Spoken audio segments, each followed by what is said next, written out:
Welcome. Welcome to the final event of Scorewater. So today we will show you some of our highlights throughout the project and also share experiences from our 4-year-old project.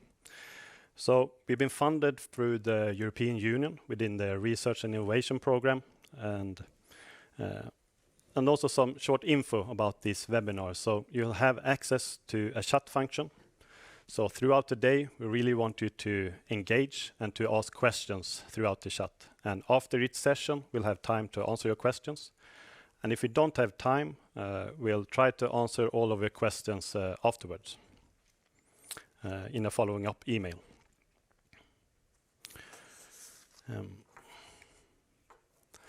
So it's been me, Fredrik Hallgren, and my colleague Åsa Nilsson that has been coordinating this project. We're both from IVL, the Swedish Environmental Research Institute, and we belong to a group called Process Modeling and Digitalization. And it's been a really good collaboration throughout the years, and I would recommend to be 2 people coordinating a complex project like this. Unfortunately, Åsa will not be here with me today. That was the plan. She was supposed to stand next to me, but unfortunately, she's home with a cold.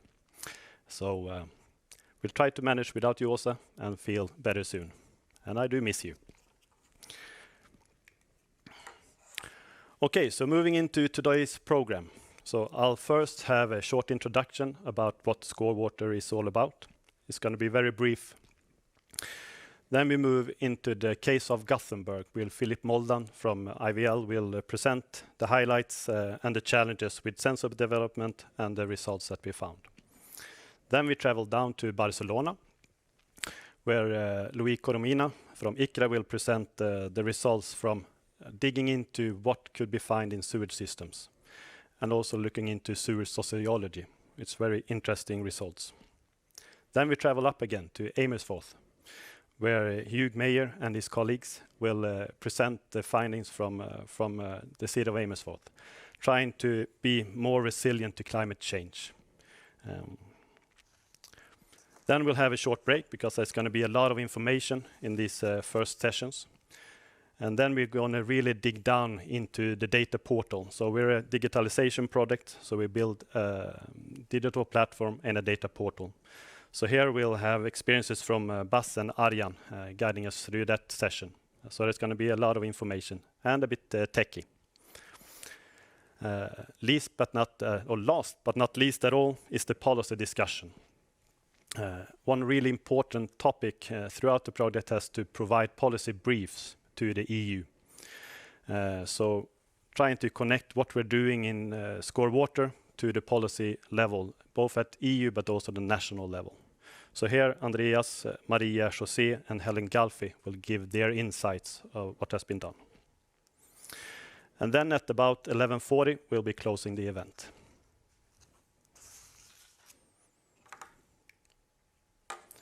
So very briefly about what Scorewater is all about. So we see that cities has a lot of challenges. They face climate change, increased urbanization. They need to follow policies and legislation, of course. They also want to reach the Sustainable Development Goals. At the same time, trying to be as transparent and to communicate with the citizens. We really see that digitalization could help them, of course, to reach these goals. So what we've done in Scorewater is trying to collect a lot of different stakeholders. So we have the cities, we have the institutes for research, but we also have the tech companies and tech experts to help bringing smart water solutions to the cities. And the solutions try to help cities become better prepared and stronger for reaching the challenges like the increased urbanization and global sustainable global goals. What's been really successful about this project is the teamwork. So we are 14 partners, so I'll come into that a bit later, but we're also collaborating with other EU projects and a lot of other stakeholders that are interested in this area. And of course, the case studies and the demo sites has been the engine of the whole project. So that's where we test and demonstrate all of our solutions. And we also come up with new findings or new challenges throughout the project. So it's been really key to have these 3 case studies.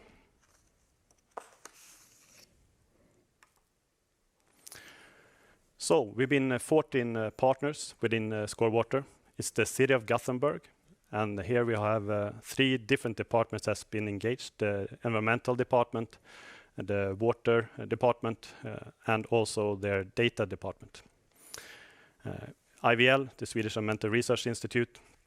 We have Universium, which is a science park in the city of Gothenburg, which are having lifelong learning for both kids, schools, but also adults. We have Talkpool, which are experts within IoT and communication. We have Swedish Hydro Solutions, which are delivering treatment facilities for construction site work. We have Bicasa in Barcelona, which are responsible for the water in the city. We have Eurocat, which is data and AI experts providing models into the project. ICRA, which is a water institute in Catalonia, which are also experts within sewage sociology. And we have IRMB, which is doing serious gaming and also doing a lot of, I forgot sorry, IRMB. We have also ESCAM, which are providing technical solution for the water sector. So instrument for measuring wastewater, drinking water. And of course we have Amersfoort, the city of Amersfoort, and in Holland we also have Hydrologic, which are experts in hydrologic modeling and flooding modeling. We have Civity, which is the company that are providing the data solution and data development for the project. And we have Future City, which is responsible for dissemination and communication. And by that, I would like to introduce the Gothenburg case.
So welcome Philip Moldan from IVL.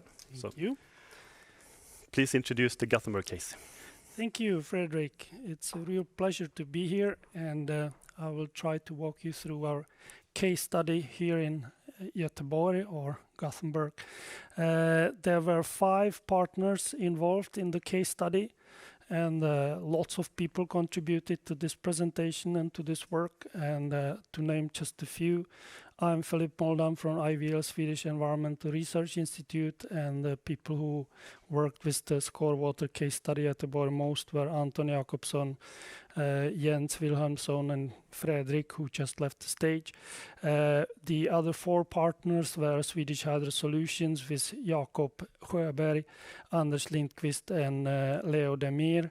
The data communication was taken care of by Talkpool. Our colleagues there were Stefan Lindgren, Patrik Christiansson, and Boris de Bruyn.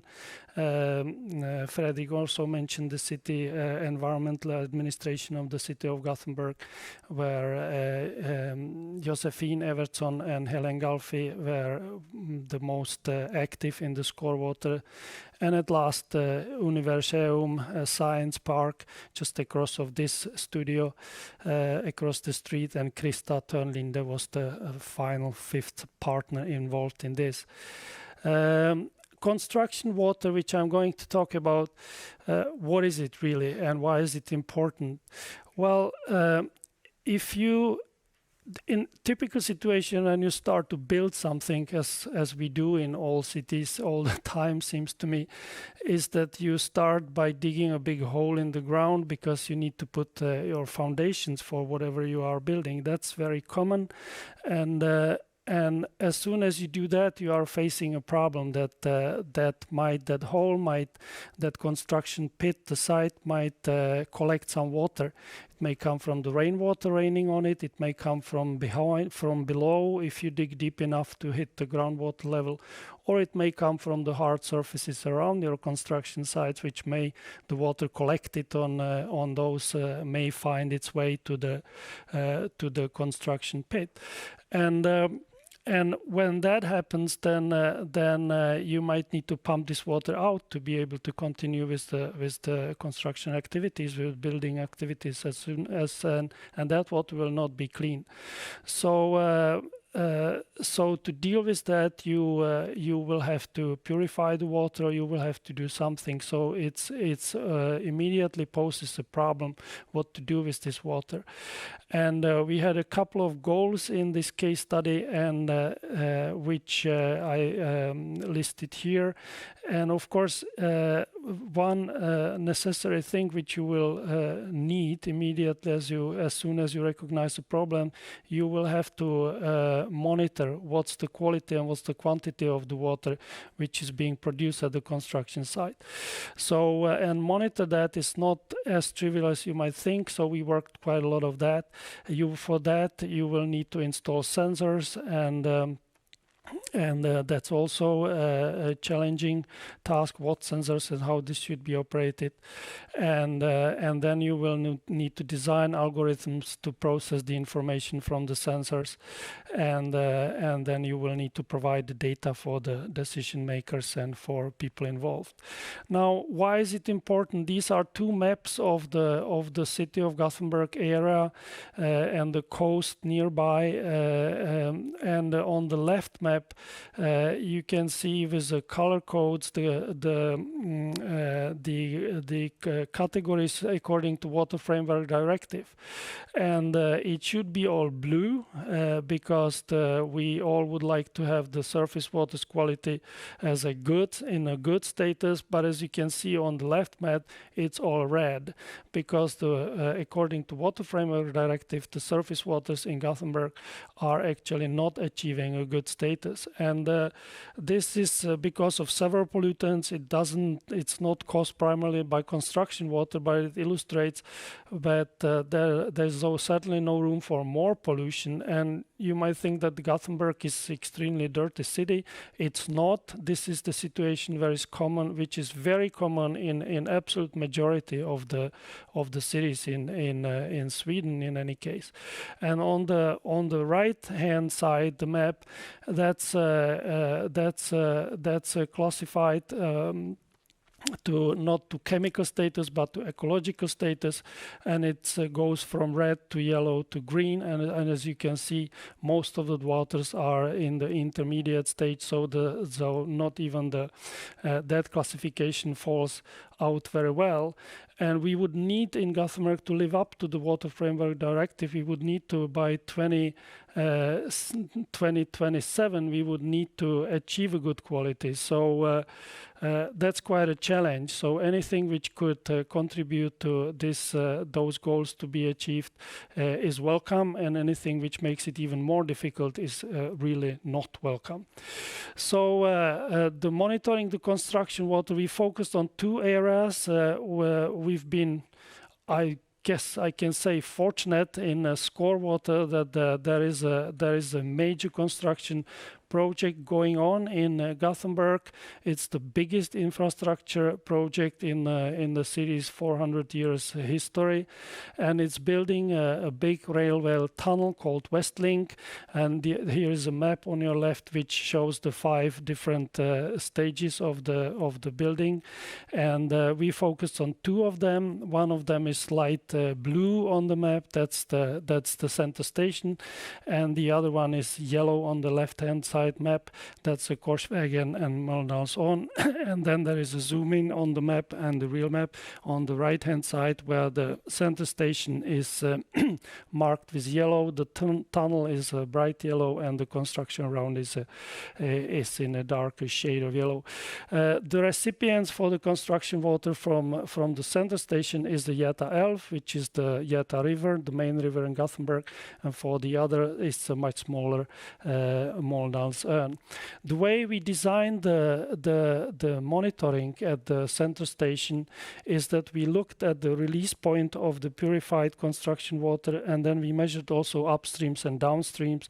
Here is a map of a stormwater system, and with arrows where we put our sensors into the wells.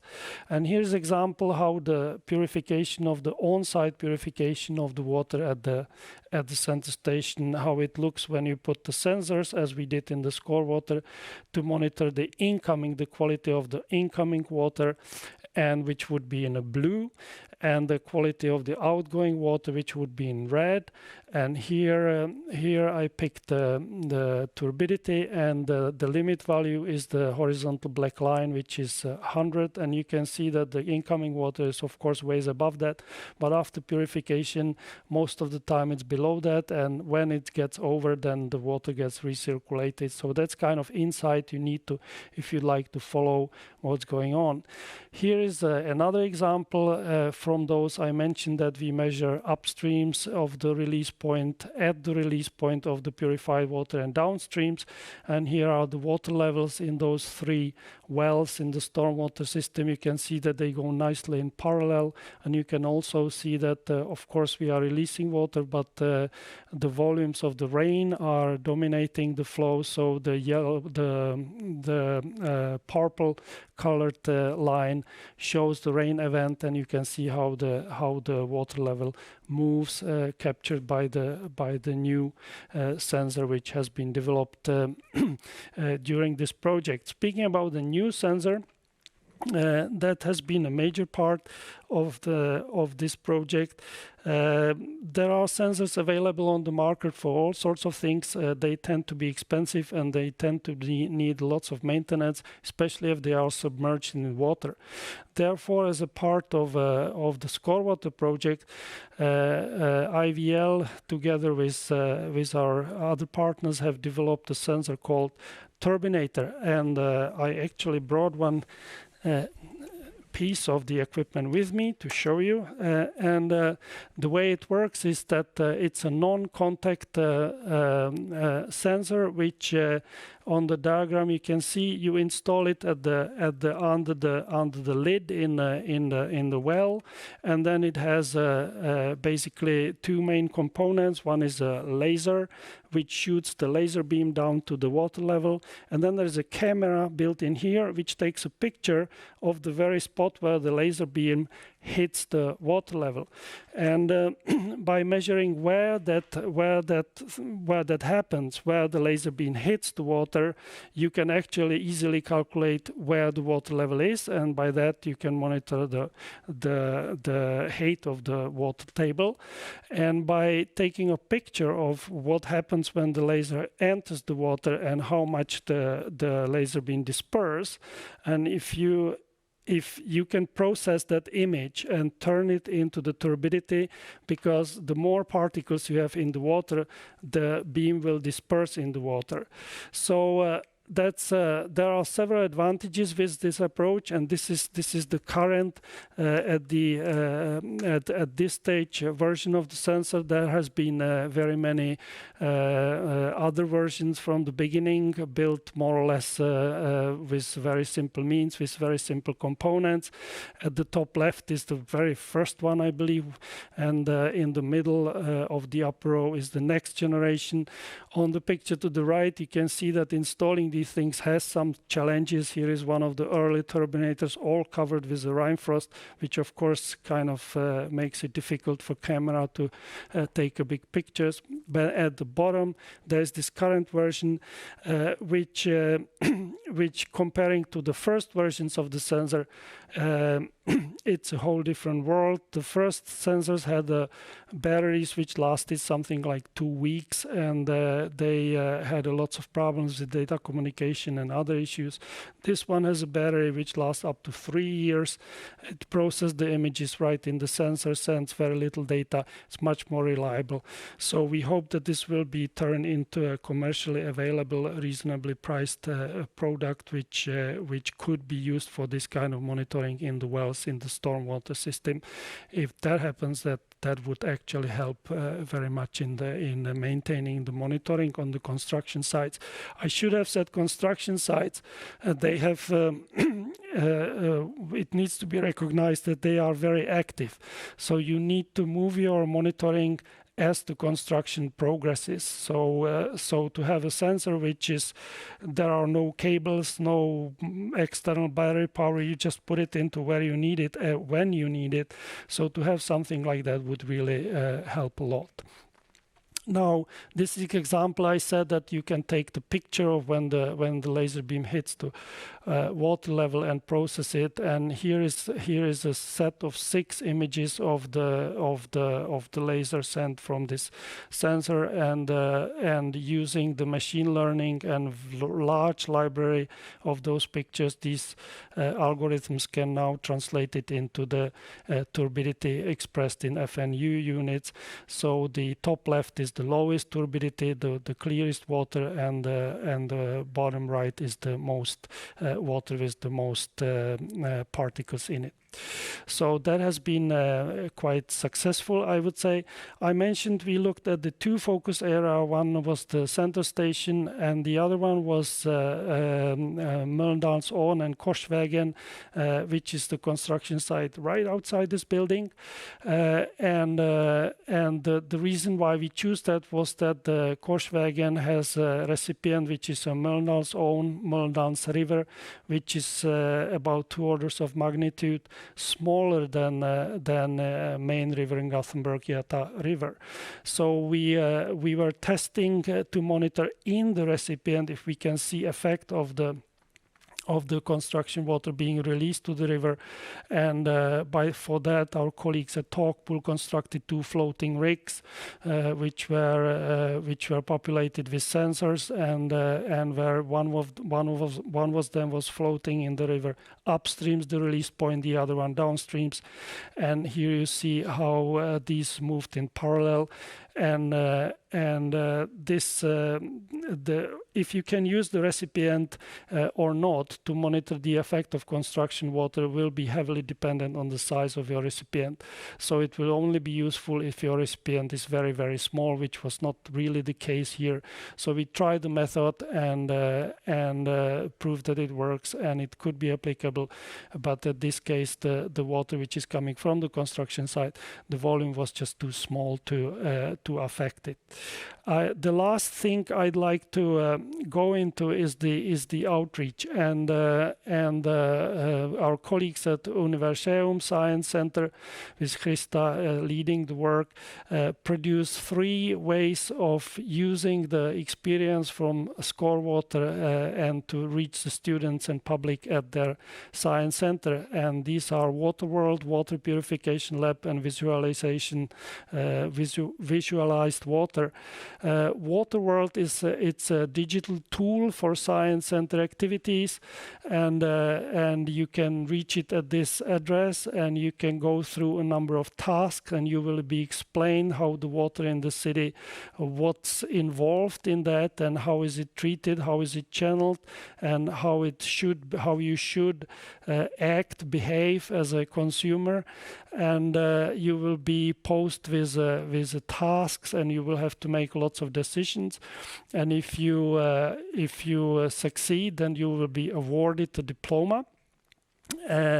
Water purification lab, that's a physical lab where school classes with 4th to 6th grade students or pupil are brought in and can try with hands-on to purify the water, and with respect to the muddy water and to oil in the water, these are technologies used at the Westlink and were imported or implemented after the Scorewater consortia was formed. So the people who do this in the real world on site, on construction site, actually provided this for the Universium, who turned it into this educational program.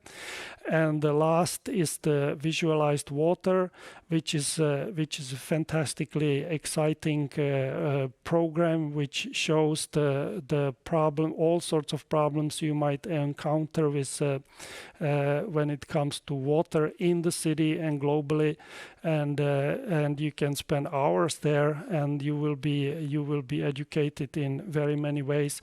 Not the least, the one of the pictures which is in the lower right is a digital model of Gothenburg, and you can see what would happen, for instance, at the event of heavy rains and flooding, and which areas would be affected to what extent, and many other things. So these were the three things which Universium produced in cooperation with Scorewater.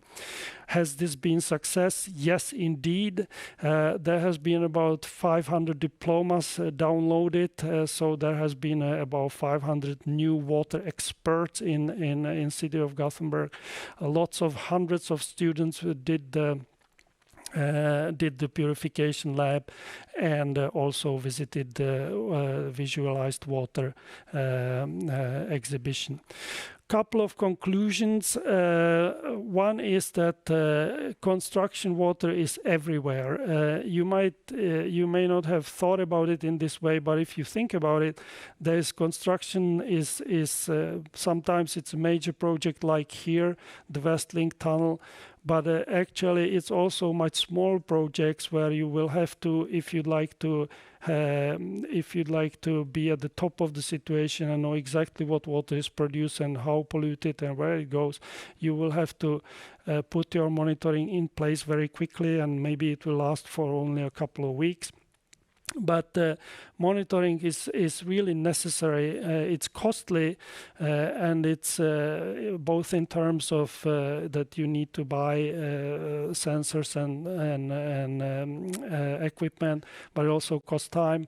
But it provides you with the ground truth. What water is being released to where, and if you are a city administrator or a citizen who is interested, then you really need that information.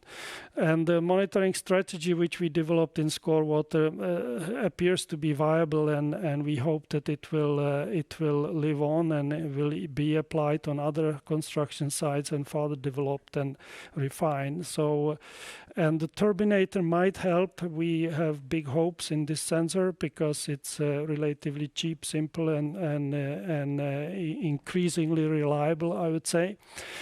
So the sensors like that are really needed to proceed with this work. I haven't talked very much about what happens with all the collected data. You will hear a lot more about that from people who are experts on this, which will happen after the coffee break. But the data which we generated here in Gothenburg were provided to the Scorewater platform, which then feeds into the data platform of City of Gothenburg.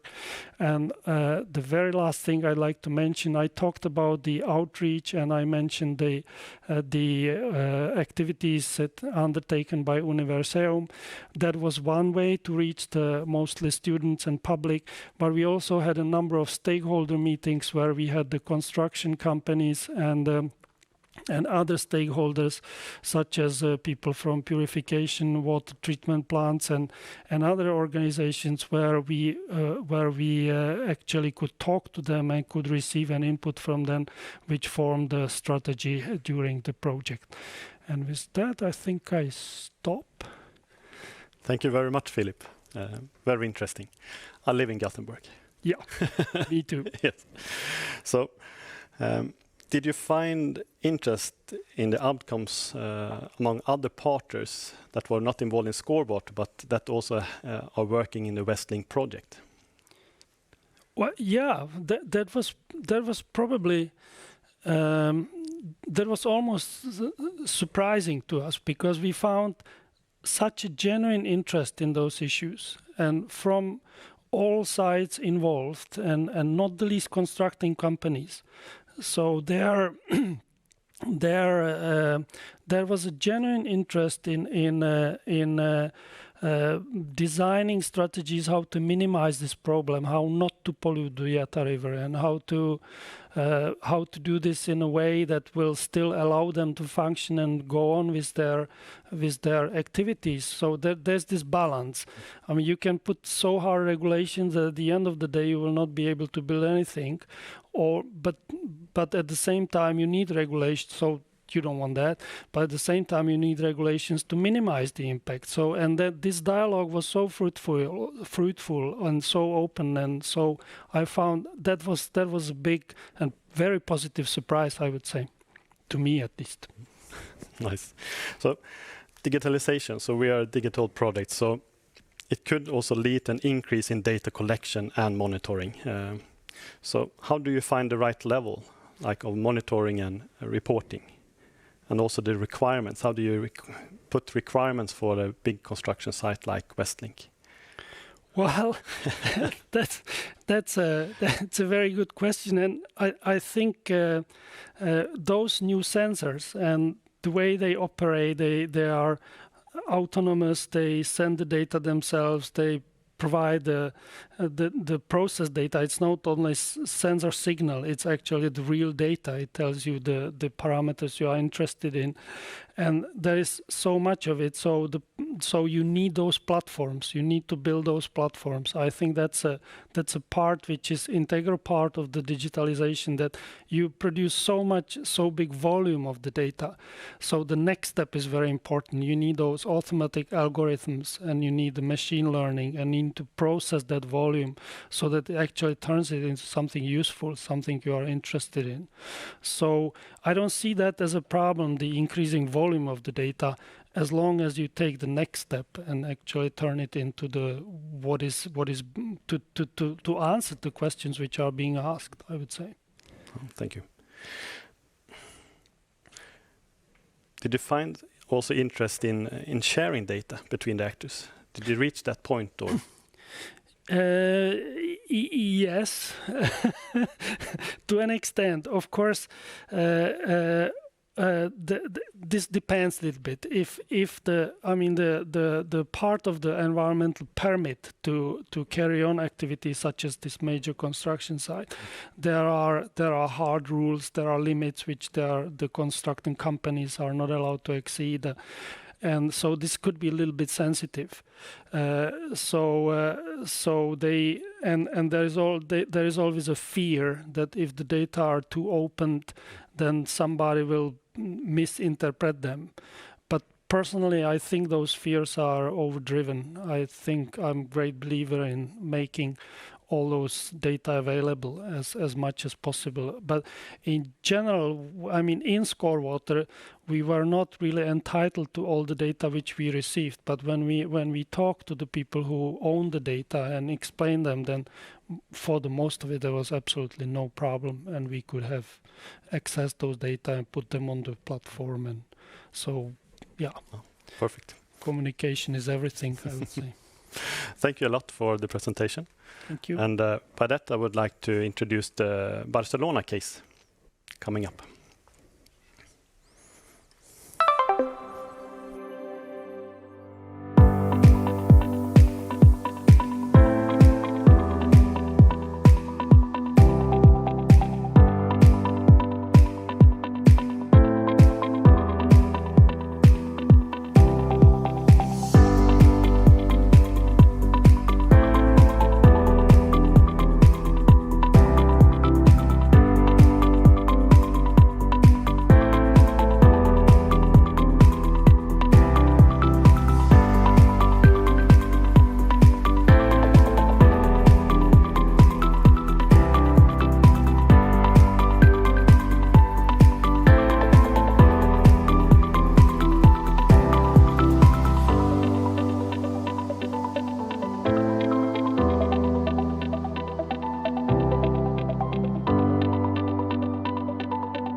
So welcome on stage, Lee. So please take us through the Barcelona case. Thank you very much.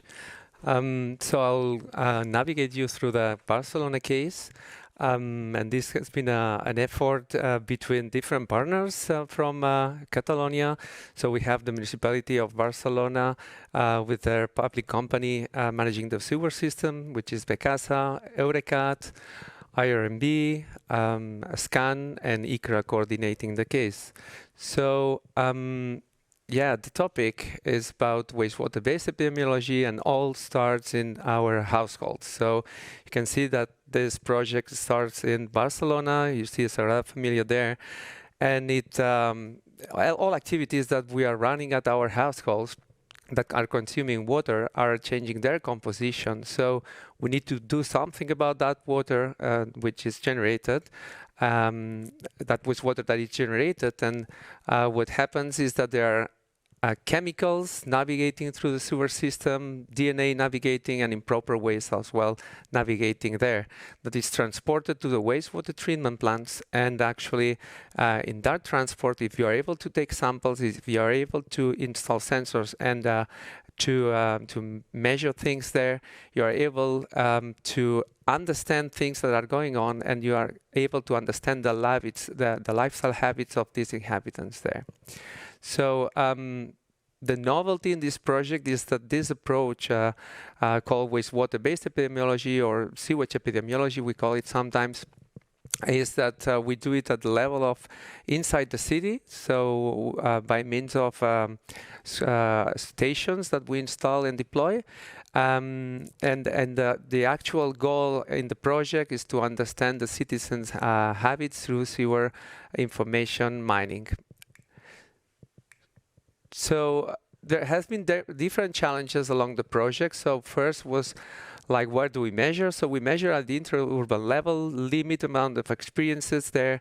So in Barcelona, we have lots of kilometers of sewers. So it's 1,663 kilometers of sewers, which is equivalent for you to understand the distance between Barcelona and the Netherlands, Amersfoort, one of the cities of the partners in Scorewater.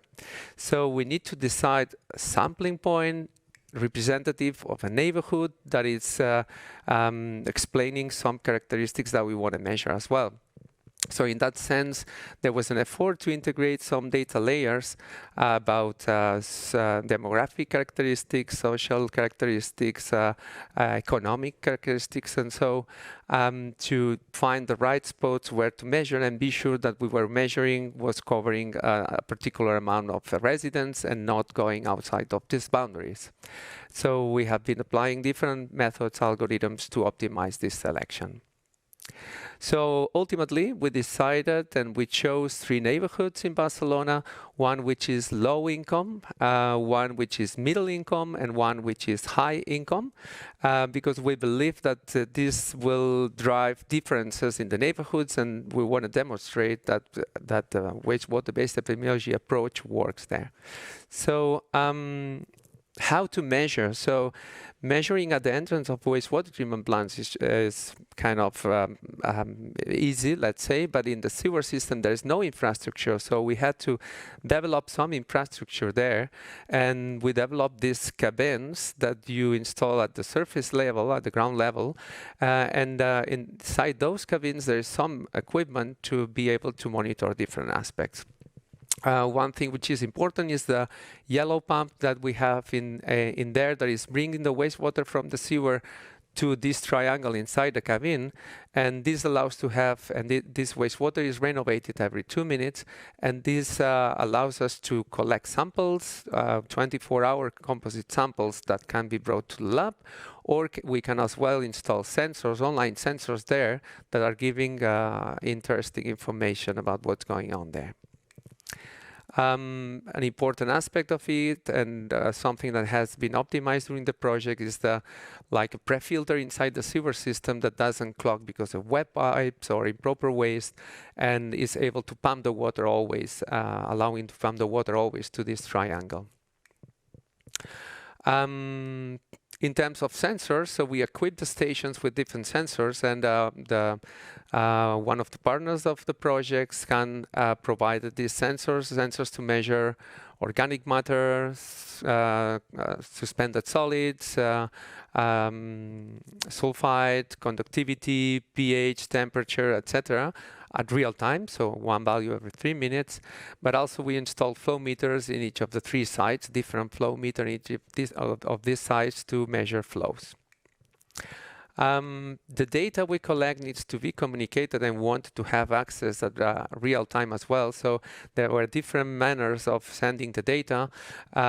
Just we could consult through our mobile phones, through a platform that integrated the 3 stations, or through the Scorewater platform that is a very important element of the entire project. And on top of that, we have a layer which is for data quality verification to ensure that the data that we have is good quality and correct for problems that we might encounter, increased noise or drift that we detect, so need to correct these problems.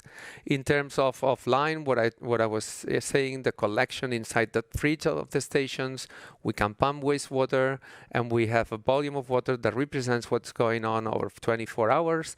And this we bring to the lab, and then we run several analyses.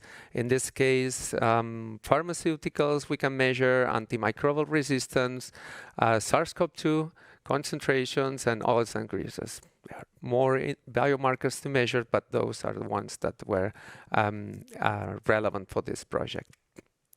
So another set of measurements that it's very interesting is like the sediment level that accumulates in the sewers, and this is collected during the routine inspections in the sewers. And you can see in those pictures that is kind of challenging. Anytime you access the sewer system, you need a team of 3 or 4 people to ensure there are no risks. And inside the sewer there are difficulties, and it's not a great environment to work. And then there it's the routine measurement of sediment level is something very useful. Then you will see to optimize these maintenance routines, and also some wastewater level verifications during the project. Now I'm going to go and give you some hints on the results, and first show you about the data.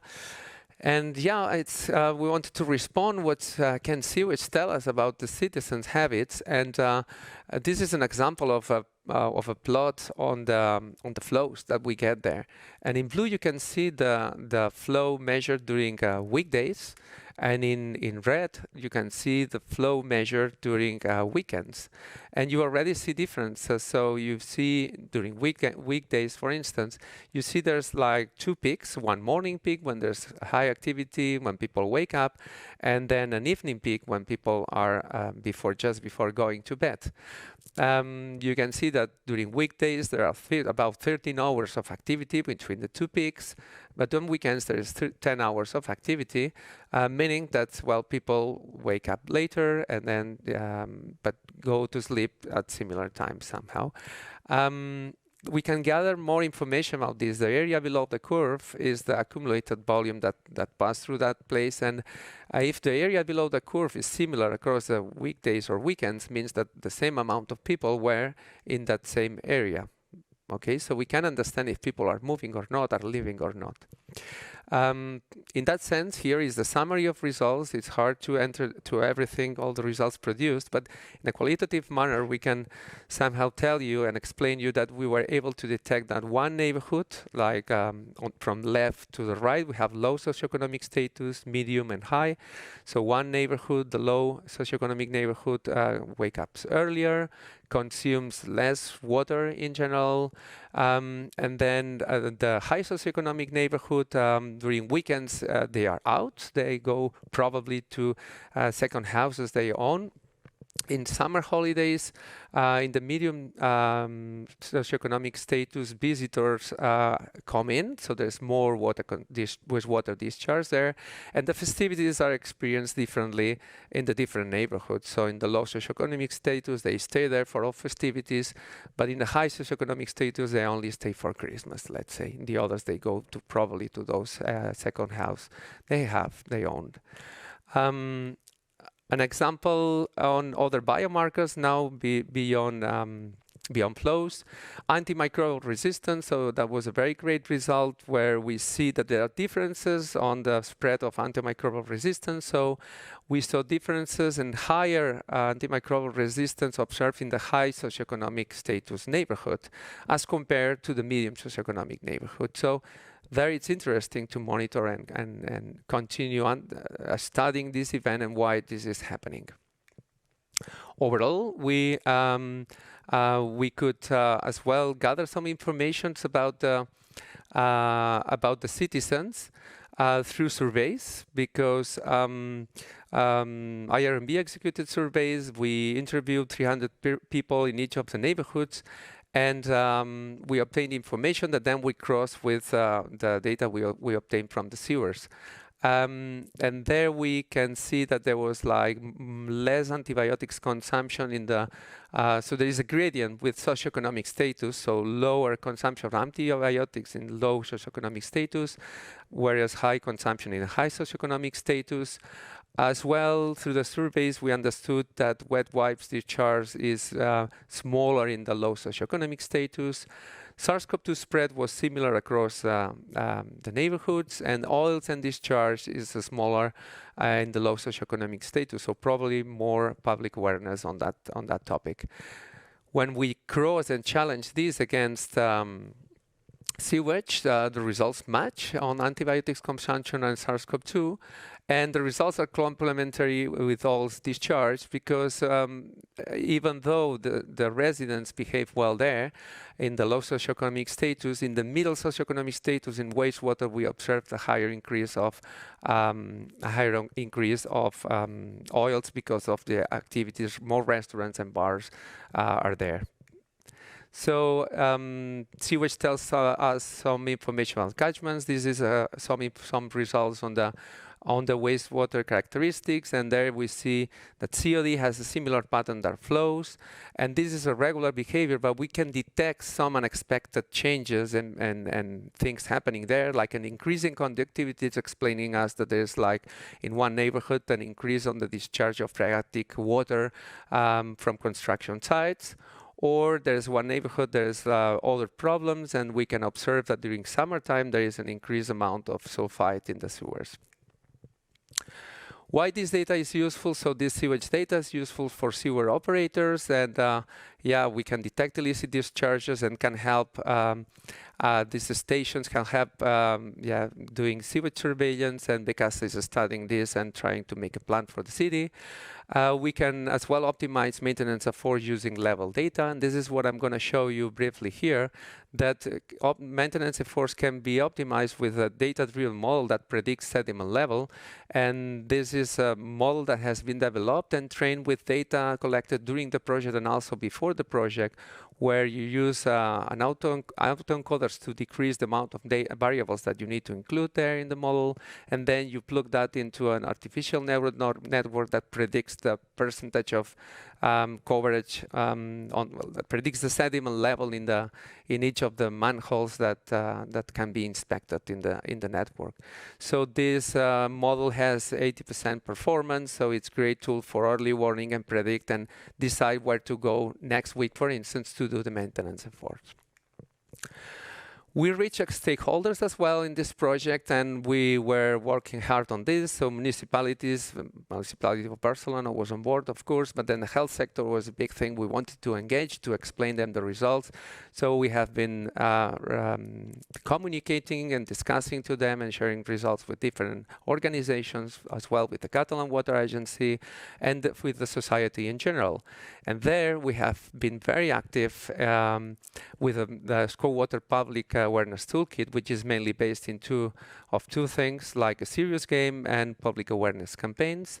So the serious game, so we had the serious game that we fine-tuned in Scorewater, and we went to the schools from these three neighborhoods that we were monitoring, and it was a great success. So we visited, about 200 kids experienced the game and learned, and we actually measured the capacity of the serious game to learn. And this is what you see in the right figure, where you see that there was a survey before and after playing, and the surveys scores that the students got after playing was much higher than before. So that was a great success. And yeah, afterwards as well, we are working and we are launching soon a general public awareness campaign in Barcelona, with the goal to raise awareness among citizens from Barcelona, and we want to show what is like the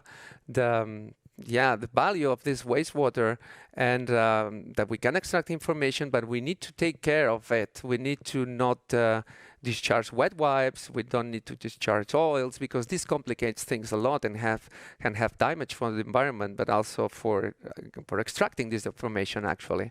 So this public awareness campaign also aims to promote responsible habits. So it's not only informing about that, but challenging the citizen on what can be improved from their side to make this a success. Yeah, finally, I wanted to give a take-home message. So we have demonstrated that wastewater-based epidemiology works at the intra-urban level, which was one of the targets, and that's a novelty in our field. And our mission now is to transform our wastewater infrastructure into public health observatories. So these construction sites that we have, these little cabins that we have constructed is a step forward towards that transformation, but also discovering new biomarkers, but also establishing a great ecosystem between water authorities, researchers, and the health sector especially. That is the ultimate receiver of this information, which needs to be useful for urban planners and so on.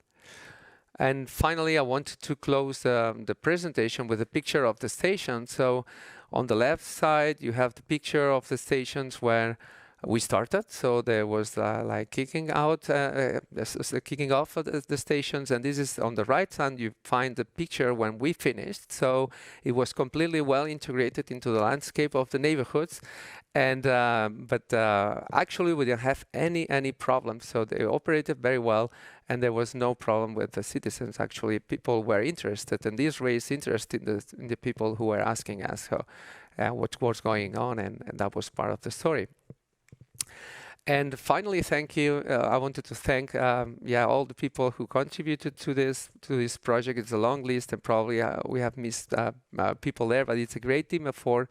We had to coordinate this very efficiently, and that was, I think, a great success, and we enjoyed it very much.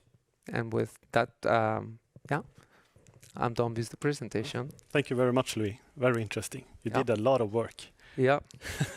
Amazing. So you mentioned the lifestyle and health biomarkers. Did you look into other kinds of them as well during the project, or is there other ones that you could measure? Yeah, I mean, we have the samples that we collected are very valuable. I think this is a unique setup that probably it's hard to find another one in the world. And some of the samples we have stored, and now we are sharing those samples with other projects.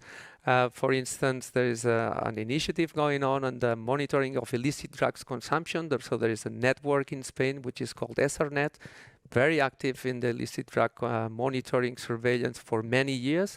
And we have teamed up with them, and we are studying how this is happening in the city of Barcelona with different socioeconomic status. What are the preferences on that sense?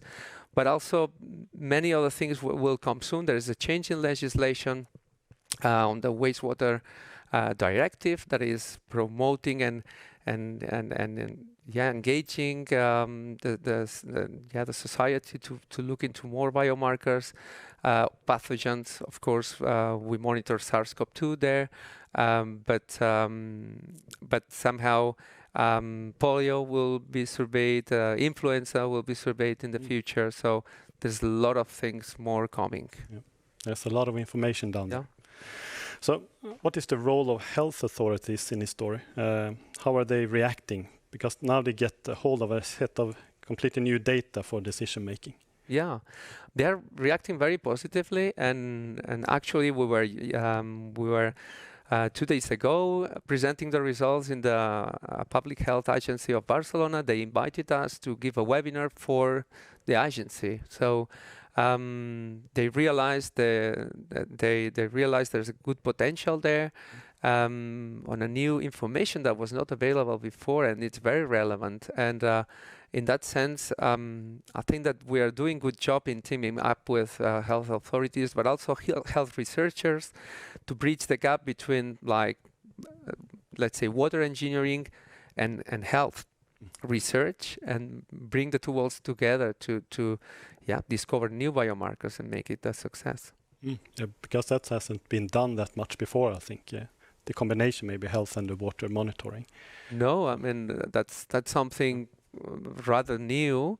I mean, except for that's true that polio was surveyed like 20 years ago already, so there were some initial experiments, but then the COVID-19 was somehow hit at us in the middle of the project, so we were all afraid that that would probably, I don't know, would slow down things in the project, but actually it was an opportunity for us, because we were requested to monitor SARS-CoV-2 in sewage. We did it for the 3 neighborhoods, and we got excellent results there. So this is like, I think this wastewater-based epidemiology came and will stay. I'm sure about that. Oh, nice.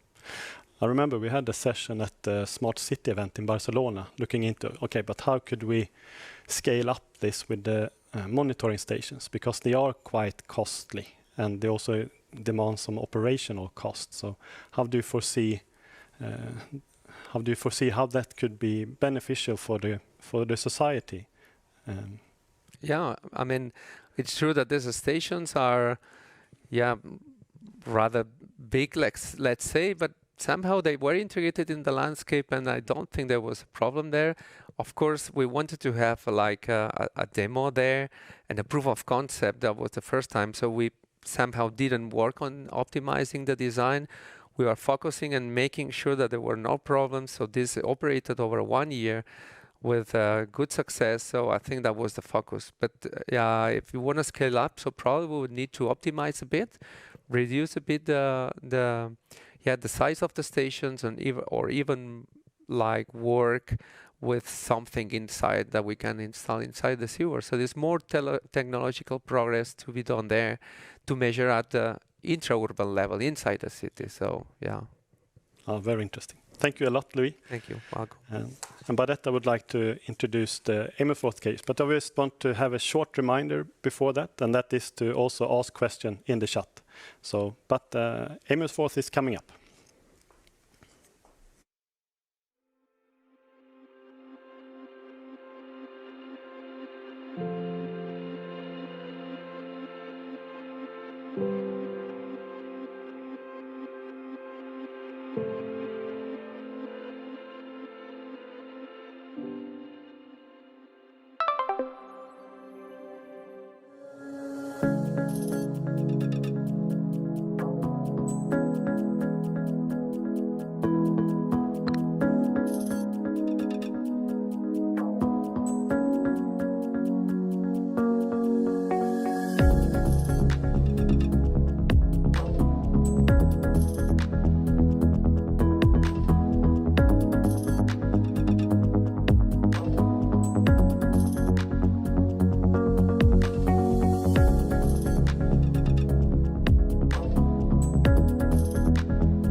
So welcome up on stage, Huge, from the city of Amersfoort. So take it away.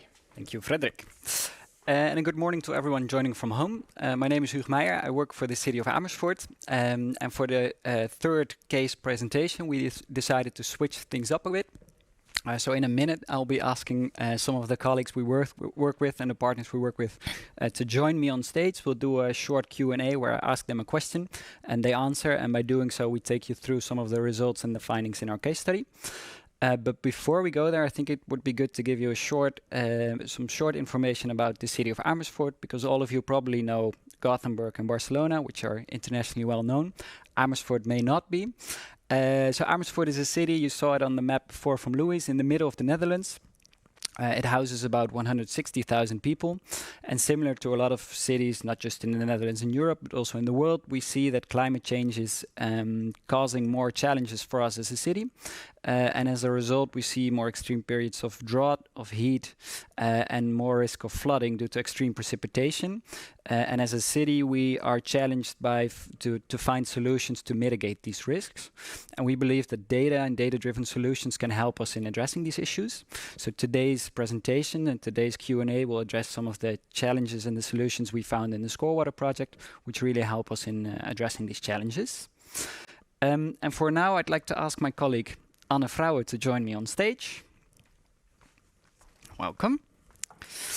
Could you first introduce yourself for the people at home? Yes, my name is Anne Vrouwen. I'm an advisor on water and climate adaptation for the city of Amersfoort. And I see that you brought something with you. Yeah. What is it and how is it related to the Scorewater project? Yeah. One of the subtasks we did in the Scorewater project were thermal walks. And during the thermal walks, we brought this sensor with us. And this sensor measures air temperature, humidity, air pressure, wind speed and wind direction, and sun intensity. And with those 5 factors, we can say more about heat experience in the city. We did about 10 thermal walks. Inhabitants joined us on a route through the city. We walked through the inner city, we walked through a suburb, and we walked through the station area to learn more about heat experience in the city. So that is how we used it. And were people eager to join, the citizens? Yeah,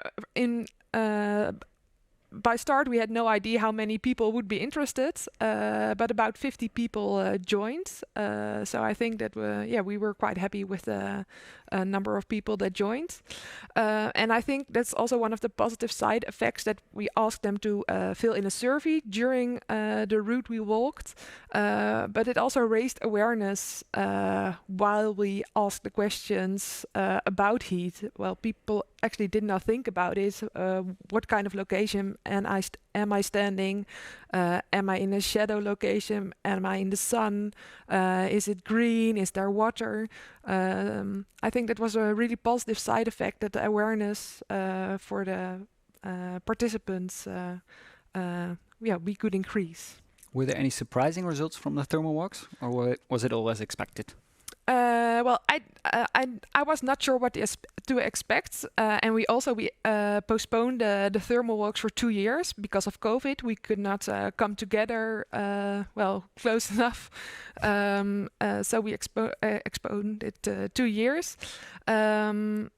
One of the things that was really interesting for me was that from 26 degrees onwards, people started to experience heat as less present. So that's quite early already. And when you look at heat maps of the models of the city, how heat is experienced, the degrees of Celsius are much higher, while at 26 degrees already, people started to find it less pleasant to stay in the public space. So that was one of the interesting findings, yes. And I know that there are more ways in which we collected data, of course, in the Amersfoort case. Can you share some of the other data? So this was the thermal walk project. We also did a project on soil moisture. So soil moisture is the amount of water that there is between the groundwater level and the surface level. And soil moisture is useful for letting green grow in your city, but it's also potential interesting for water storage. So we started measuring with soil moisture sensors on 12 locations on 3 depths. We had 2 specific areas. One is the station area where there are really low groundwater levels, and the other is the residential area Schothorst, where there are higher groundwater levels. Yeah, so that was a different kind of measurements we did there. And we did not do that all by ourselves. We also did that with Measure Your City. And Measure Your City is an initiative in the city of Amersfoort for citizen science. And by doing this project together with them, we could get a lot of more people interested in this subject of soil moisture. And was it useful to do the soil moisture measurements? Yeah, it gave us a really new insight. We knew actually nothing about soil moisture in Amersfoort, and I think it's still know not so much about it in the urban area. We do know more about soil moisture in rural areas. And we actually continue measuring also after the Scorewater project. And we used it, for example, in 2 summers that were quite dry. We also used soil moisture levels to check if anything special was going on in these 2 neighborhoods. Thanks. I think that were all the questions we prepared. Is there anything else you'd like to share with the people at home before we switch to Koen and Roelof?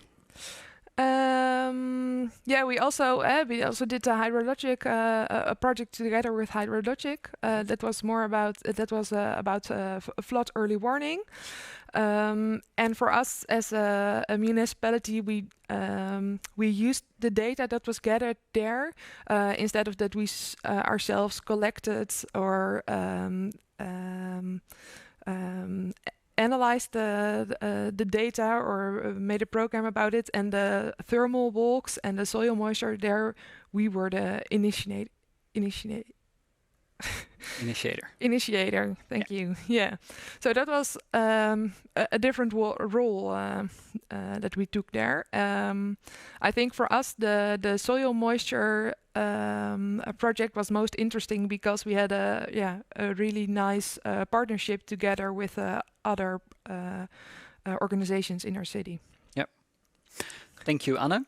And before I asked Koen and Roelof to join me, so Anna just mentioned something on the perspective we have as a municipality. Of course, we didn't do this alone. We have a lot of Amersfoort partners working together with us. 2 of these partners will join me in a minute.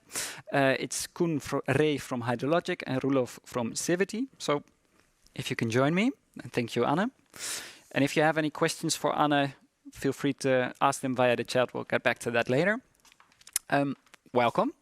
I'll go Thank you. One to you. Could you introduce yourselves? Maybe you could go first, Roelof, to the people at home. Okay. My name is Roelof Schram. I'm responsible for the company Civity, and our duty was, of course, helping Amersfoort with the flood early warning system, together with Hydrologic, and also serving the Scorewater platform. But that is something for later on somewhere in this session. So. Yes, my name is Koen Reef. I work as a modeler with Hydrologic, and I'm involved in all kinds of hydrological modeling of water systems, and also involved in the Scorewater project. And we just heard Anna talk a bit about the city's perspective on the project. How did you experience the public-private partnership or the public-private collaboration within the project? Who of you would like to? Yeah, I like to answer. Yeah. The way I experienced it was a nice cooperation, and I think it's important that private and public parties will cooperate in a way like this. And of course, it is always a sort of difficult balance between is it commercial part or is it a public part? And just in this cooperation, I felt it like it's a joint effort to reach a higher level and higher goal for the future. So I think it's very important that we still have these cooperations. Do you have something to add to this, Koen? How did you experience it from hydrologic? Yeah, I completely agree with Roelof, and I think it's also very valuable for us to be in close cooperation with the municipality to also hear what information is valuable for the municipality and how we can provide that and how we can help to really solve the issues that are coming at us and at the municipality. Yeah. Can you give some examples? So I know you've prepared some slides. Maybe we can put those on. Can you give some examples of the activities we did and the things you developed from Civity and Hydrologic? I can show you some about. This is. Yeah, this is the old slides. Yeah, the old slides. Some pictures of the moistures you take. Yeah, the soil moisture sensors. Soil moistures. What we create was the flood early warning system, and the flood early warning system is specific for some areas in Amersfoort, where the possibility is there that you may have a flood in specific situations, and to prevent issues, it's an idea to inform citizens over there when a flood could appear. And we used some different models for this. Specific, what is the chance and the volume of the flood that can be expected, and in which area do we have an idea where it can appear. And together with the systems of hydrologic, we can monitor that. And I will not explain this whole architecture, but I simplify it a lot and make it more simple. At the Kolken, there can be in specific situations issues why water cannot disappear when it falls. Together with the predictions of professional meteo systems, we put it in the platform and in the service of flood early warning. And if it appears some certain levels, it gives some signals to a map where you can show some areas where the flood will appear.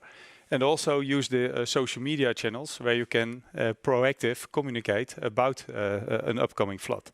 So citizens can act before the flood is coming in. And actually, if the certain levels are reached, then the system will show the specific area where the possibilities are, but also the system can give you the opportunity to zoom in where the issues are, but also you can report a situation that if the flood is coming in, then you can report where the issues are and you can handle it immediately. So, or the firefighters or someone else can help over there to solve the issues. So that's the idea about idea about flood early warning. Thanks. And so Civity is the builder of the data platform. Hydrologic created the model underlying the flood early warning system. Koen, maybe you can add some words on how you trained the model and how it functions? Yeah, absolutely. For the flood early warning system, we actually used already sewer models that the city of Amersfoort had available. And using these quite detailed simulation models, we actually generated a lot of data that we could then use to train our machine learning model on. And in that way, we don't need the detailed and slow model when rain is predicted, because rain predictions, we get them every 6 hours, we get 50 predictions. So having a very slow and detailed model is not a great option there. It takes too much time, and the simulations are outdated when the new forecast comes in. So we used all that information, all those simulations that we did, and we used that to train a very fast machine learning model. And using that very fast model, we can actually instantaneously predict where there will be issues, where problems will arise, and where there will be problems for the citizens of Amersfoort. And in that way, we really operationalized that system. And do you see a future for this servers or the product? Do you think this will last and will be used? I'm afraid there will be a future, but because we need it, you mean? I think we will need it indeed. The rain will be heavier and in a shorter time maybe, and there will be more areas, and also in the Netherlands and somewhere else in Europe, that we will need this forecast to help people and avoid damage what you do not want. Yeah. Yeah.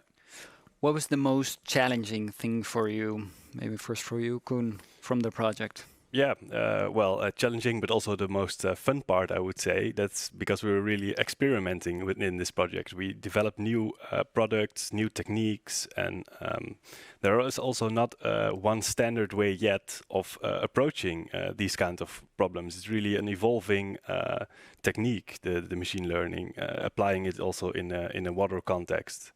So that's also where we, well, had challenges, but that was also anticipated, and I would even say we really looked for those challenges, because that's where innovation happens and where we could really apply our knowledge of the system in combination with new technologies to provide solutions for the problems of tomorrow. Any additions? It's more my personal challenge, I think, because I joined the Scorewater project in October last year. So it's my challenge was to speed up in a few months and do some research for the business plan and the exploitation roadmap of this service, but also of the other services. So that was more my challenge to create it, to manage this in a few months. Yeah. Yeah.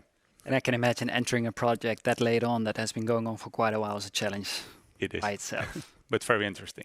That's good.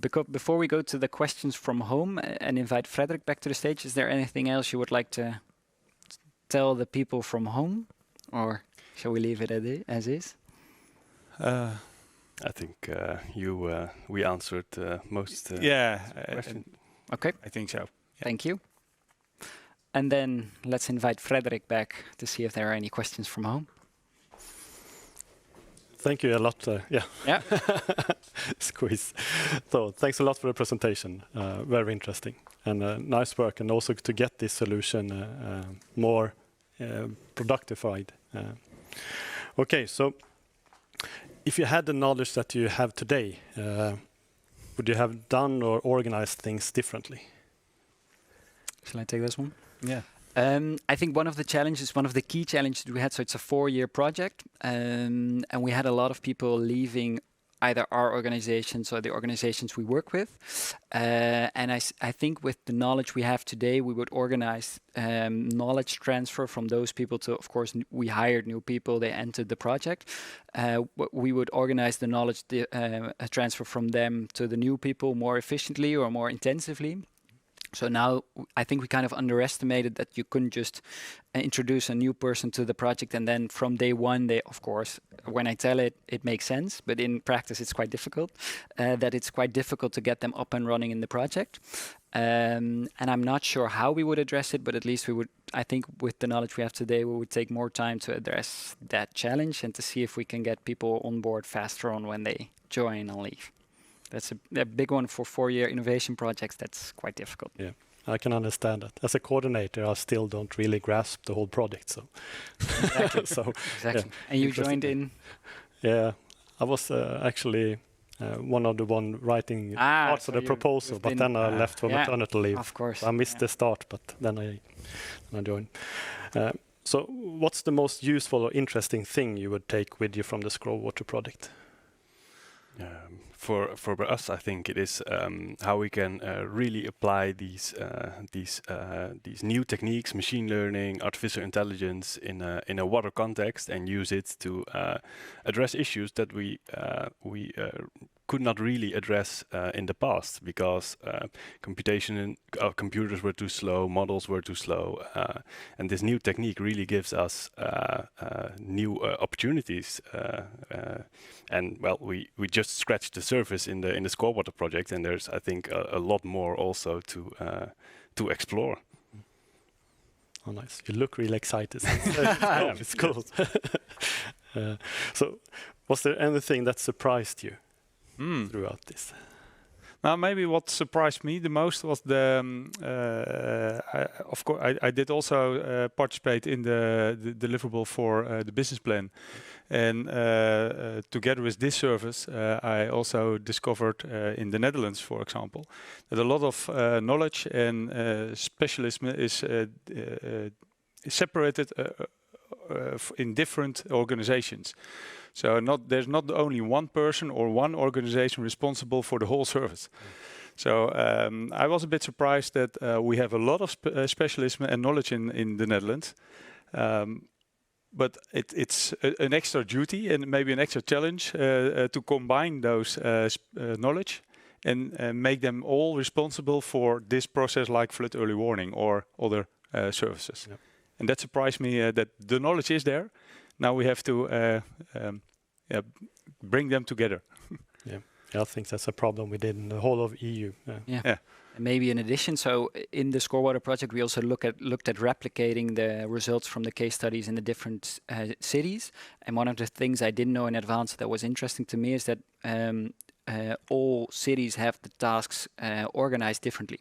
So in the Netherlands, we have the municipality and we have the water authority, whereas I think in Barcelona and Gothenburg as well, it's within one organization. So that makes it quite challenging to determine how you can upscale certain innovations.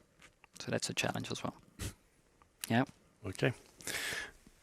Would you do a similar project again, like Scorewater 2.0? I would, yeah. I think so. Of course. Yes. Definitely. Yeah. Definitely. That's good. That's good. Thank you a lot. Welcome. Now it's time for a break. And I think we'll I just have to check my schedule. Because we'll have a break until 11 o'clock. And then we start with the data portal discussion and also the policy briefs. So have a break and come back.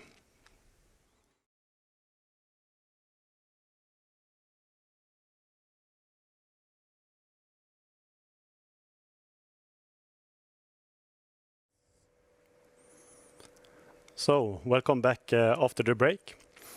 And now we're really going into the technical parts. So, the Scorewater portal, which has been a central component, of course, to gather all the data, store all the data, and share the data to both performing data modeling, but also to share the data with different stakeholders. So, with me here today, I have Bas and Arjan. So, if you could briefly introduce yourselves. Shall I start? Yes. I'm Arjan Ankerman from the Future City Foundation in the Netherlands. We are a movement of community, as you say, as we say it. And we are working on the digitalization of cities and villages and areas. We create awareness and we are organizing events and initiate projects. And we are the first fiber iHub in the Netherlands. And therefore connected with other iHubs in Europe. And that's how we also got in touch with the organization of Scorewater and with the project. Thank you. And Bas? My name is Bas van Meulenbroek. I'm a senior software engineer and a software architect at Civity in the Netherlands. And Civity, we support our customers by collecting data and information within their organization and then sharing that data with others. Can be within their organization, but can also be with other organizations or even publish data as open data with the general public. Okay, so what are your roles within the Scorewater project? Our role was about communication and dissemination. So we developed the identity, you see all around, very nice, and created templates for the partners, but mainly we are communicating about the project, the work that's been done, the cases, through the website and social media, and organized events and challenges. One of the challenges is running right now, so I hope everybody is joining. That was our role in the project. Yeah, well, we have been involved in a lot of the work packages of the project, but our main task was the development of the Scorewater platform. Like has been discussed this morning in the different cases, there's a lot of data being collected from, amongst others, from different IoT sensors. And these sensors, they often produce data in a proprietary format, which is not that easy to use. So we ingest this data in our platform and convert that to easy to use standardized data, which is then published using open APIs in open standards. Okay, so you mentioned these standardized data models. So what are we using within Scorewater? Yeah, so the Scorewater platform is based on the fireware standards. So we have a fireware context broker. which we use to publish our data. So the standard would then be NGSI. But that's mainly harmonizing the envelope you're using to send data across the internet. But you can also harmonize the content, and we use the FireWare smart data models for that purpose. So then, for instance, we have different soil moisture data sources in Amersfoort. We harmonize them to the same data model, and then you can integrate the data seamlessly. Something similar we do in Gothenburg, where we have data from different weather stations, from different data providers. They use their own data format. We convert that to this standardized smart data model. And then for the user of the data, it doesn't matter where the data is coming from. He can just use one format. Okay, so that's why is it so important, these open standards? So that's the interoperability parts, or? Yeah, so these open standards, I think they are very important because in the first place, they allow you to integrate data from different sources. So you can have different data providers with their own data formats, which you then convert to one single standard. That allows you to combine data from different data sources. And it also facilitates replication. So if you want to take out a solution from Gothenburg and you want to replicate that in Amersfoort, well, chances are that you won't be able to reuse everything because of different companies, different legislation, but you will be able to use parts of it, and then you can replace parts you cannot use with other components which use the same open standards. So without having to completely rebuild the app you built on top of it, or so that, it's basically to promote replication as well. Okay. We talk about the open standards, but we also work a lot with open source within Scorewater. So could you delve a little bit about, what are the components, or why do we choose open source, and what's the benefits or drawbacks? Yeah. Yes. Well, that's actually 3 questions. Yes. Open source software, that's software which there's no limitation on the redistribution of the software, and that's actually why we're using it. And so if you want to replicate one of our Scorewater use cases, we don't want you to be able to force you to purchase or to invest in proprietary software licenses. So that's why we use open source alternatives for that. Because there's no limitation on the redistribution of the software. Like I said, we're using the FireWare context broker, and we have the Keycloak identity management solution, or the Gravity API management layer. We use a Postgres database, and we have a CCAN metadata portal. So these are all open source components. You can reuse them, but you don't have to. If you have many organizations, for instance, already have their own identity management solution, so they can choose to use that one instead of the one we used, Keycloak. And I think, so a major benefit of open source is that it's open, that it's free to redistribute, and that you can look at the source code and see how things are done, adapt them to your needs if needed. I think, a drawback is that if you look at organizations with existing software infrastructures, and you say, well, it would be a good idea to use, for instance, the FireWare context broker, they might have issues with the licensing model of an open source component and the support model of an open source component. If they choose the proprietary route, then they want to be able to take out a contract with someone who they can call if there's an issue with the software, and well, that's not always possible with open source software. That's more you're more on your own, and that's also some organizations see that as an opportunity, and other organizations see that as a threat, as a potential risk. They want to mitigate. Oh, very interesting. I'm really into this topic, and so we've been working a lot together on this. So thank you a lot. But you also mentioned replication. So Arjan, how can people find information of what's been achieved in Scorewater product, and how can they learn from these achievements? We have created the Scorewater marketplace as a portal, Scorewater portal as we name it, and there we show the results of the project. Like from the cases we heard before the break, and we made them available so that they can reused in other organizations, other countries, other areas, etc. Okay, so there's the plan for the replication, and also, But what could be found in the portal? It's like a catalog with mainly services, data, and information about sensors. And also the information is connected to each other. So you can see which sensors are used with which use case we mention.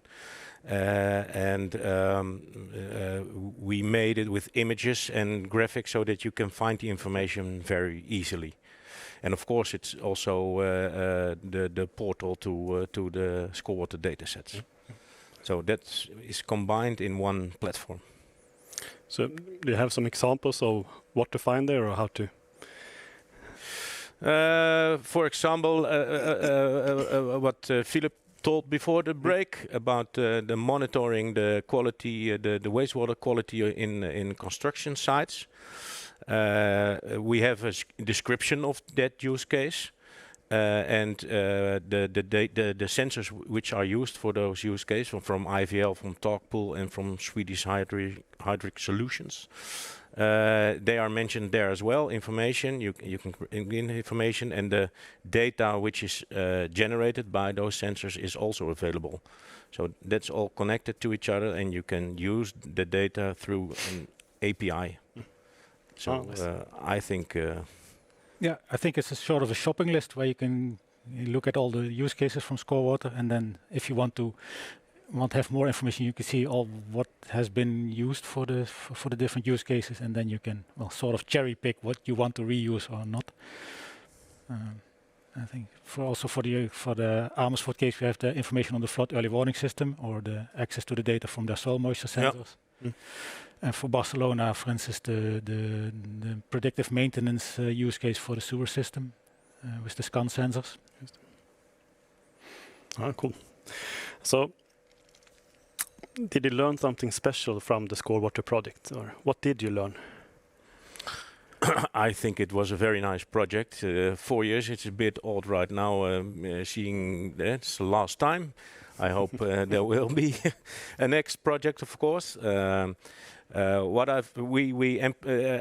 about the portal, what we're talking about right now, I think we have implemented some interesting use cases.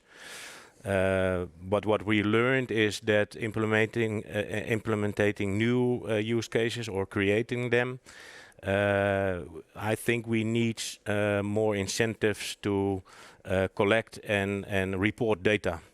Incentives like maybe legal parts or policy, something like that. When people need something to do, then it will increase interest, I think. Interesting. Yeah, we have a policy session coming up, so yeah. But is it complete? Is it finished yet, or we still have some work to do? Or? We still have some work to do. It is finished. You can see it, of course, but we have to implementate some parts, and we are also open for suggestions. It's now, I think, 1 week online. And you can see it, so go and see it. And when you have suggestions, give them to us.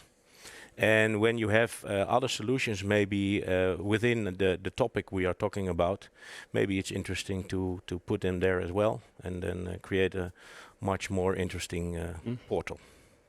Interesting. So, and I think in the background, or maybe also in the stream, you can see where to find the portal.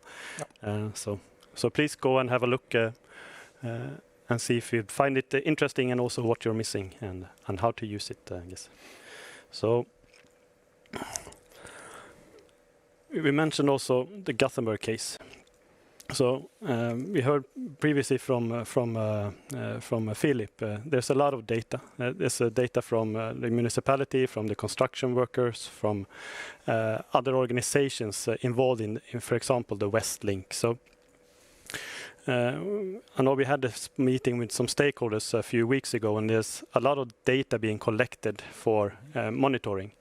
Do you see how could this be made? Could Scorewater contribute to this, or how could this be made easier for everyone involved in these large infrastructure projects or? Yeah, I think also, like Philip already mentioned, that people are willing to share data, but they don't always do it because they are afraid of what might happen with the data. So that people might be drawing wrong conclusions or use the data for the wrong purposes. So I think what we've learned and what the Scorewater platform can do is to allow access control to the data. So people are willing to share data, but they just adding an open source license to it and throwing it out there is not the way to go, because then, well, people become hesitant. They want to keep some sort of control, as some sort of a method of withdrawing access if people are using data for purposes which are not intended. So that's why we added an API management layer in the Scorewater portal, where you can apply for access, and well, some access to open data, it will be automatically granted. But for other use cases, you might have to explain why do you want access, and then the owner of the data might decide to grant you access or not, depending on what you want to use the data for. And for instance, if the owner of the data thinks that your use case is unethical, and then they might deny you access. And if the use case evolves into something which the original data owner is not happy with it, then they also have a way of communicating about that with you. Yeah. So it's a lot of things to think about. Interesting. So I think we're about to wrap up this session, but it's also interesting with the replication part, because we do have some replication for the Terminator case. So we actually, from IVL side, looking into, okay, but how could we actually make use of all these things that we have developed? Because we more or less have a functional, like a city information platform today. So it's been very interesting to follow this work. So thank you a lot, both Bas and Arjan. And I would like to, we're a bit maybe ahead of time, but I'd like to introduce the policy group. So going from very techy and very interesting parts is now completely different subjects. So going into policy discussions and policy briefs, and how Scorewater is connecting to legislation, both on a EU level but also on a national level. So I would like to welcome both Andreas Englund, Maria José, and Helen from IVL and Bekasa and Kretslopp och Vatten, which is the water organization in the city of Gothenburg. So welcome. If you just in a few words can explain your role and background into the project. Yes, my role is that I worked in the Scorewater project as a innovation manager and looked a lot on the market side of deploying these kind of digital systems, sensing technology. And I also, from that perspective, looked at policy issues. How can we have policies that promote these kind of systems? So that's been my main role in the project. Okay. Maria José? I am the head of the environmental services of Barcelona Water Cycle. That is the public operator in Barcelona to manage the entire water cycle. And then my role in the project is the coordination of all these activities in Bekasa. We open our facilities, our installation to conduct all the research, all the things that my colleague Luis explained at the presentation. Oh, thank you. And Helen? Yes, so I'm representing here the city of Gothenburg and the water department and waste department in the city. And basically in Scorewater, it was very important to give access to our system, to our pipe system, and also to come in with specialized knowledge about how our system works, how the stormwater management works, what kind of issues there are right now coupled to construction sites. Oh, thank you. So Helen, I'll continue with you. So this session about the need for policy changes for facilitating the scaling of digital services and to improve the management of wastewater and flooding events. So if you could please, like, for more like a layman, give an overview of how wastewater system works. What is stormwater, for example? And what is overflow? What is sewage? Yeah. So maybe the most known is the wastewater. We talk a lot about wastewater, that it goes actually from the households and the industries to the wastewater treatment plant, where before we release water, it's actually treated. But that's not the only flow that we have in the urban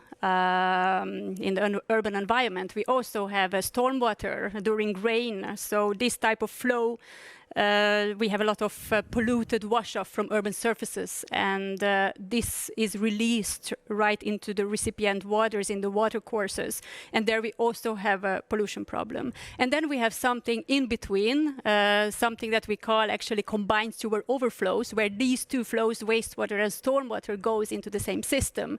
And during heavy rains and precipitation, we have, because of the limited capacity of the pipe system, we have overflows where we actually have to release some of this water directly. And there is also one of the challenges. Oh, thank you. Thank you. So, Andreas, now you made a policy brief about how to facilitate the scaling of digital services in the network of wastewater. So could you please describe the most important policy changes that you think are needed? And before I explain what I think would be very important change, I just want to give the settings of from a market perspective on the water market. First, I mean, water is essential for society. It's a very essential thing for society to function, but it's a relatively small market, and we today see a lot of digitalization, a lot of sensing technology in the society, but the specific sensors, for example, for pollution control and so on, that we need in the water sector, for those kind of sensors, the market is not so big. And that's why we in the water sector now are relying a lot on getting the data from instruments, quite expensive instruments that are quite few in the cities, which means few measuring points, or lab sampling. That is also, it's not like online, and it's also costly. So that's kind of the setting we have today. And to have what everyone wishes for, cost-efficient sensors, we need to scale this up. And then we have another thing that is very special for the water sector. It's very fragmented. It's very each municipality have their organization with specific needs, which is kind of a little tailor-made. Also, the suppliers of technology are usually national and on a national level, and also the policy, since it's coming, which I think is good from the recipient perspective. You can look at the waters that are polluted. It also becomes a little fragmented because you have to consider the local condition. And I think all these things are good, but it doesn't promote large volumes of sensors, and that doesn't make it go down the prices. So I have analyzed what I think is good from policy perspective, from this perspective. And then I think it's 4 things we need to do. First of all, you need to set legal requirements on the online monitoring of stormwater and overflow water that Helen have talked about. You have to specify that somehow on some level. You also need to kickstart this market, and there have been examples from other industries where you have successfully used something called pre-commercial procurement to take some customers, municipality utilities that want to go ahead, and they together try to put the requirements on what technology they need, and together buy kind of the first volume to start the market. Also, I think it's very important, since it's a fragmented customer market, to establish some kind of guidelines for utilities, how they should work with this. And finally, we are in a transition to a new type of technology where we work a lot with artificial intelligence, with new ways of analyzing data, which means that we need to create competence and development programs for utilities about data management. I think these are the 4 things that are very, very important to make a change. Oh, thank you a lot. So there are some things still to be done and pushed. Yeah. So Maria Jose, legislation is a very important area, of course, for policy. So could you tell us about the changes that were made in Spain last year in the legislation that governs stormwater and overflows? The regulation of water public domain in Spain is under revision, and there is a new requirement for store water in urban areas that in this proposal is not approved at the moment, but is the future.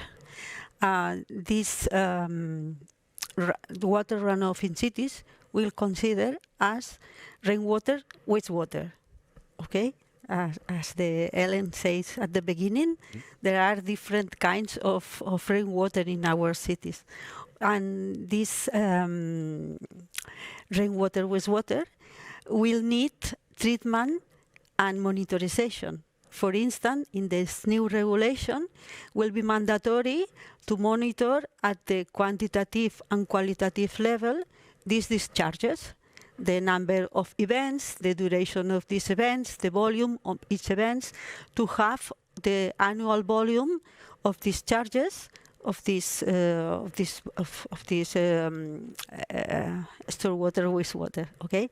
And at the qualitative level, we need monitorization online of physical-chemical parameters, pH, conductivity, turbidity, maybe oxygen dissolved, and in each case, depending on the effluent and also the receiving body, maybe other parameters will need it. We need for each discharge a permit and authorization that will define all the conditions, like on a wastewater discharge for a wastewater treatment plant, or the same for the combined sewer overflows.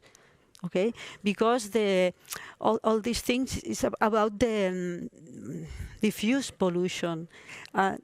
Stored water in urban areas is not an innocent water. It's not the same that this rain in the natural spaces. And we need to think about the avoiding pollution at source, okay? And also, the Spanish government is have launched funding to 225 million euros for the digitalization of the water cycle in Spain, and also this case of a study, monitorization of combined sewer overflow, all the sources of pollution in the water bodies is one of the issues of this call. Oh, very interesting. Oh, there's a big push there as well, and an investment from the government. And I like to add also that the study case of Gothenburg for us is very interesting, because all the research and all the things that we are doing in the project could be very interesting for the European, for the Spanish cities. Okay. Thank you. Thank you. So, Helen, you know a little bit. You heard Maria Jose talk about what they do in Spain. So, how does it work in Sweden? And are there also changes on the horizon on the Swedish side? Mm-hmm.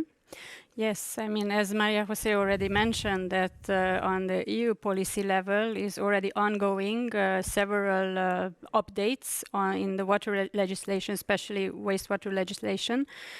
What is maybe 2 important points that are happening right now in Sweden are to look over the legislation for construction sites. And the construction sites that are producing this processed water, there it is very important, as soon as we are in sensitive water body areas and catchments, what are the requirements according to the sensitivity of the water bodies that can be coupled to the water discharge quality. So the quality of this discharge water should be regulated, will be regulated more, and depending on the construction site size, this will affect a lot the constructors and the different stakeholders that are involved in the construction process. Another important adaptation that goes on is how to deal with basically water quality, to achieve good water quality in our water bodies, coupled to the climate adaptation in the cities. And the climate adaptation in Sweden is a lot about flood management, and how the flood management adaptation and the climate adaptation process is actually affecting water quality also. So there is a gap right now, and it is important also on the EU level to couple the two, the flood management directive with the water directive, and see, for instance, also in different countries where we have different problems according to the climate change, not only flooding but also drought, how this actually helps us to still have a control about the water quality and good status that has to be achieved. Oh, interesting. There's a few challenges left, but absolutely. So this is a question to all of you, but we can start with Andreas and Maria-José and finally Helen. So there's a proposal for the update of the Urban Wastewater Directive that is now circulating by the European Commission. So what do you think of it, and how could it promote the scaling of digital services to improve the management of wastewater and flooding events? Yeah, I think this is a really great step forward, because in this suggested updates, member states now have to monitor pollutions from wastewater runoff and stormwater, both with the concentrations and the loads. What I think now is important, the next step is the implementation is in each member state, that you implement it so you can use this latest technology in monitoring. I think what Maria-José have been talking about, how Spain is really going forward here with also investment support and all this. This is kind of a really good example how it should be implemented in the member states. Because on EU level, you can't really have such a detailed assignment of what technology should be used and so on. But I think it opens up for the member states to make legislations on national level, regional level, and local level that promotes online monitoring using new technologies, using artificial intelligence, digital solutions. I think it's a really good step forward. Oh, thank you, Andreas. Maria-José? I have three comments about the proposal of the new wastewater directive of this wastewater directive. At the beginning, for Mediterranean cities, will be very difficult to comply with the volume of CSO that is expected, less than 100% of the volume that the wastewater treatment plant have in dry weather. That is very difficult to explain and to calculate, and in Becasa is associated at the Acqua Pubblica Europea, the Association of Public Water Operators, and we have different comments of this new proposal, because we need to focus, in our view, we need to focus in the achievement of the environmental objective of the receiving bodies.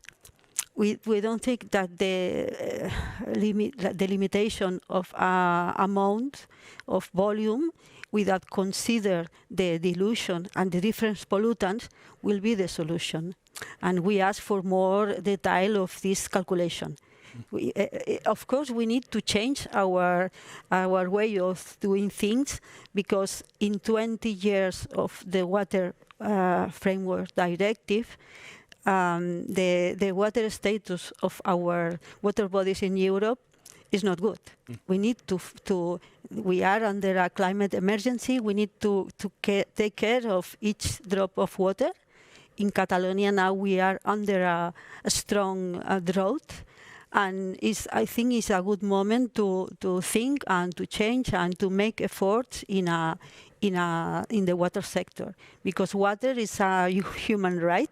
It's not business. It's like health, and we need to have this all this new technology, all these tools to do things better. Okay.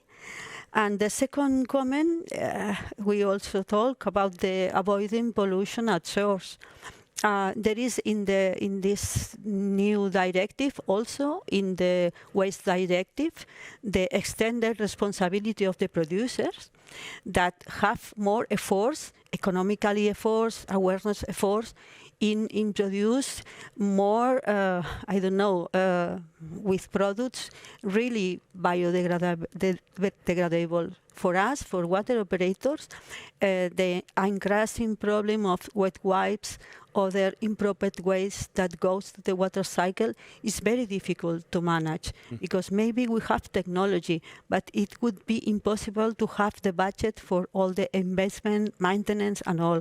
We need to stop to pollute the water cycle at the source.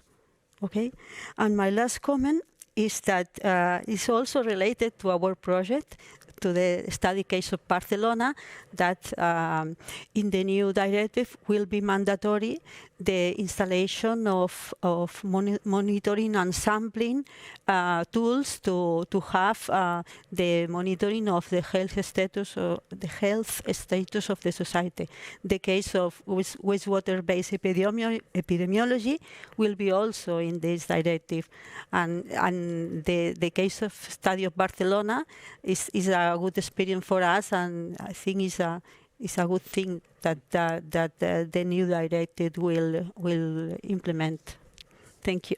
Thank you. And Helen? We are already working with it and looking into the ongoing update of the wastewater directive at the EU level. And we can see more or less similar things, as Maria Jose was also talking about, that it will not be directed only, and it will not be the big focus anymore only on wastewater related issue. It will be much more detailed, basically requirement on monitoring, on mapping sensitive areas, and also on measures that should be in place according to how the different discharges are affecting sensitive water bodies. And I think that it will affect us in a way, the cities that are working in the water departments, in a way that we have to work together when it comes to mapping and the knowledge of sensitive areas, environmentally sensitive areas, not only taking actually in account the human health, but also biodiversity to reduce the nutrient loads and also to reduce the impact on fish stock. That is one thing that we have to work with, these kind of digital maps where we look at the same things and we look actually at the same protected areas. And the second, when it comes to monitoring, it's not only important, of course, to monitor with actual sensors and actual measurements the outflows and the polluted discharge. It's also important that we have already existing models on the city levels. These models are only models if we don't calibrate them. So we will need to go in and monitor and measure to put in data into already existing models that have to be calibrated for different scenarios that are coupled to these kind of polluted discharges, for instance. It is very positive in total that these kind of updates are coming, and I think that we can be very satisfied also within the Scorewater project that we are already working with a lot of these questions. Oh, thank you. It's very interesting because we know there's a big interest from EU actually. So this policy brief actually is used by EU to be put in like the new urban wastewater directive. So thank you a lot. It's been a pleasure to have you here. So and by that I think we'll round up for today. So It's been an intense day. We've been going from small sensor development to really policy briefs into the EU. And also a lot about the tech and data platform, which is, so we span a whole variety of different challenges. So thanks you a lot for listening and also for presenting. So all of the presenters for today, a big thank you. And I would say it's been a pleasure to collaborate throughout these 4 years with all of you. It's been a great team effort. So thank you a lot and have a nice day.